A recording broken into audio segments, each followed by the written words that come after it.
everyone, I hope you're all well. It's been lovely talking to some of you on the phone again this week and continuing to receive those emails. I know some of you are starting to find it tricky now, but keep going, you're doing a brilliant job. Well done, we're really, really proud of all of you.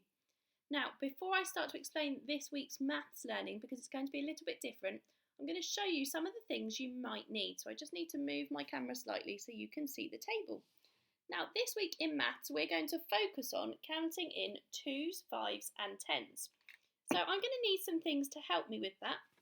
So I had to have a rummage around the house. Now, first of all, the first thing I thought of to help me count in 2s is my socks. So I've got 2, 4, 6, 8. I have 1, 2, 3, 4 groups of 2 socks. I have 8 socks altogether. So socks are one thing I thought of I had at home that I could use to help me.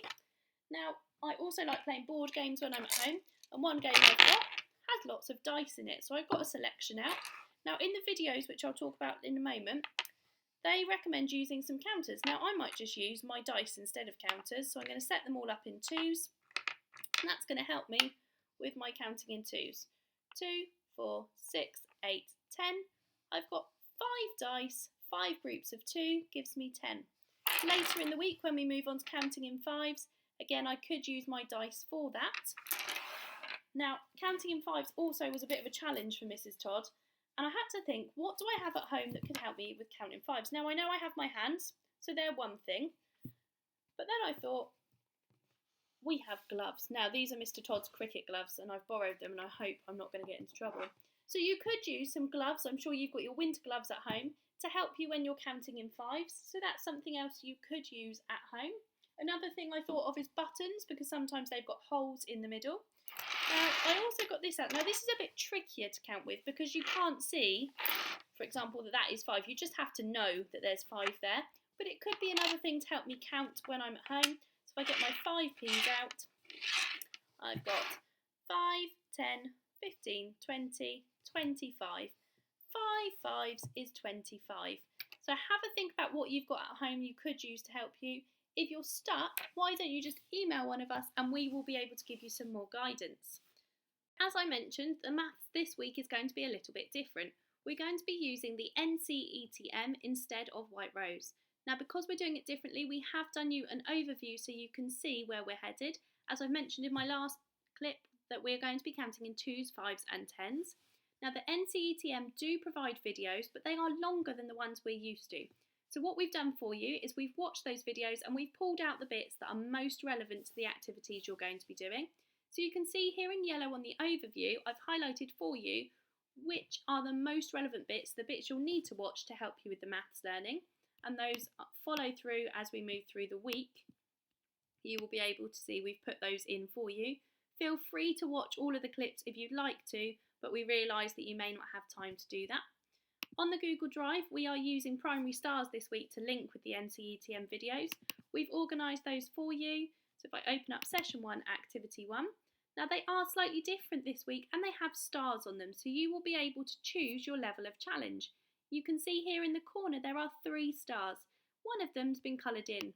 Now 1 star is going to be the easiest, 2 stars the next, and then 3 stars the most difficult. You can choose your level of challenge and where you start.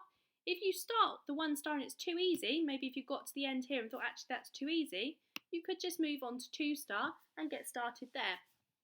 But again, ask your grown-up for help. We have also included the answer sheets at the end for you. Now, as the videos will mention, you need to use equipment. Hopefully you've seen me give you some ideas earlier in the video. If you need any more help, please just email y1@harrisonprimaryschool.co.uk. So for your science learning, we'd like you to head outside this week. On the Google Drive, there are some different identification sheets. Now you could either print these off or ask your adult to have these open on their phone as you go for a walk. If you keep watching, you'll see me having a go at some of these tasks earlier in the week. So if you choose your sheet, and then when you go out, there'll be some different plants and flowers on your sheet. Every time you find one, give yourself a tick, and that's going to give you 5 points. So you're also going to be practicing some of that maths that you're learning this week too. When you get back from your walk, count in 5s to see how many points you've got for all the different things you found.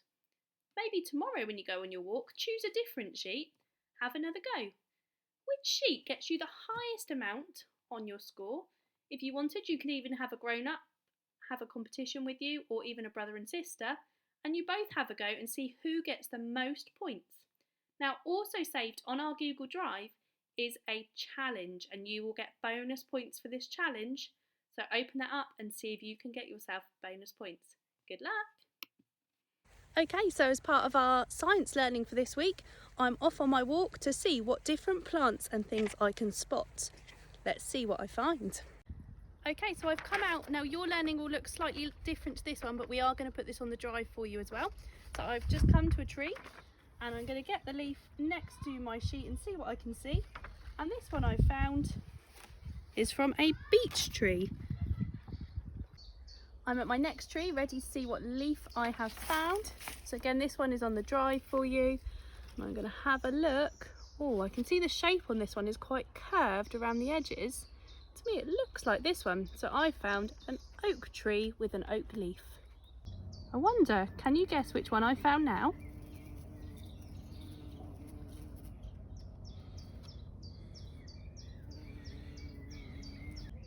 This time I've come. Now I'm looking at this leaf and I can see around the edges it's quite spiky. If I put it against there you might see it a little bit better. So it's got quite spiky leaves, so I'm going to look at my sheet and find out which one is the spiky one. And I think I found some holly. I hope you enjoyed watching me do some of your science learning.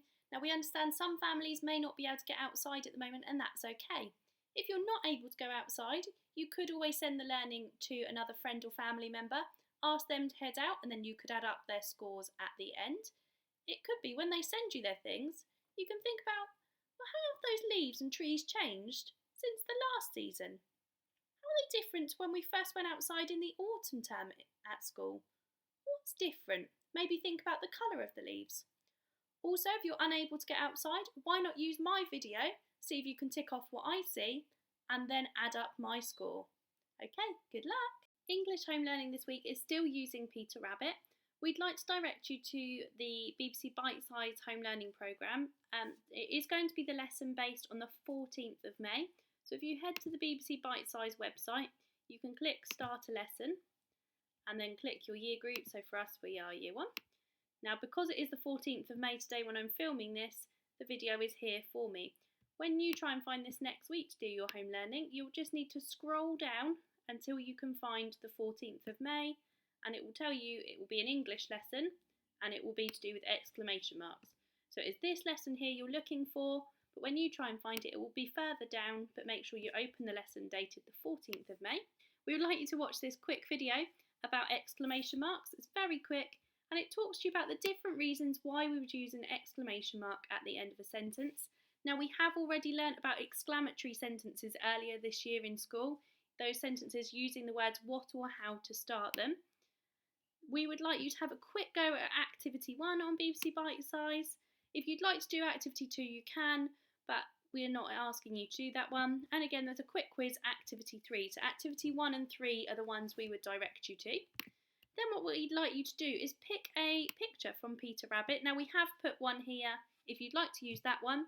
If not, the ebook will be in the Google Drive so you can pick your own one. See how many sentences you can write using an exclamation mark at the end. That could be whether you're using it to show you're shocked, surprised or excited, or it could be an exclamatory sentence starting with a what or a how. We've also put a challenge at the bottom, which you might want to do.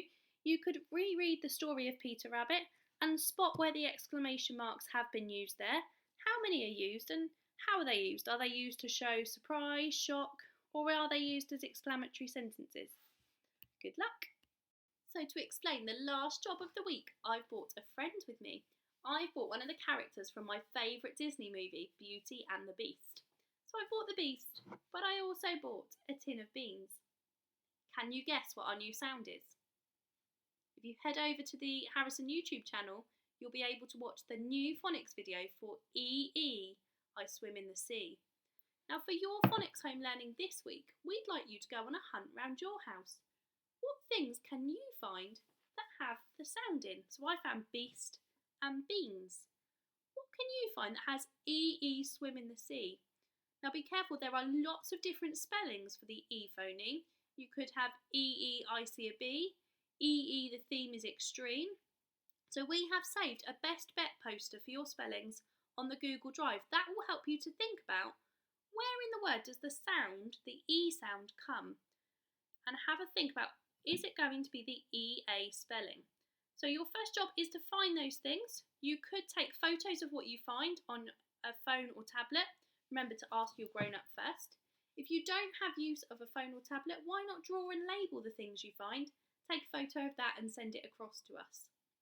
There is also a word search for the E phoneme saved on the Google Drive for you this week. We'd also like to ask you to head over to Oxford Owl to read the book The Seagull. Now on the phonics video you'll find a quick bit at the end which explains to you how to find that. Have a read of the book The Seagull. Can you find words that have our sound this week in? And don't forget once you finish reading to tell your grown-up what's happened in the story.